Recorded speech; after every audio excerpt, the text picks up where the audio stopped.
Hello नमस्कार मित्रांनो, सर्वांचं शेतकरी बिझनेस यूट्यूब चॅनलवर स्वागत आहे. हा समोर प्लॉट दिसते तुम्हाला. ऊस प्लस गहू म्हणजे ऊसात आंतरपीक म्हणून आपण गहू घेतलेला. आता ऊस उगवून निघते, पाहू शकतात.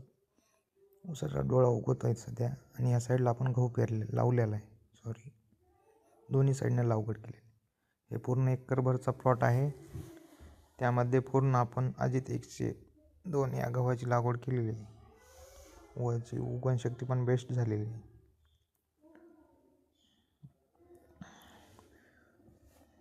गहू करण्याचं कारण एकच, घरी खाण्यापुरता गहू केलेला आहे आपण. तुम्ही पण असं ऊसामध्ये आंतरपीक घेऊ शकता पर्याय म्हणून. आपलं कमी क्षेत्र आहे म्हणून केलं आपण. भरपूर असायला तर खाण्यापुरतं 1 एकरमध्येच करणार आहोत. गव्हाची 1 नंबर उगवण शक्ती झालेली पाहू शकता.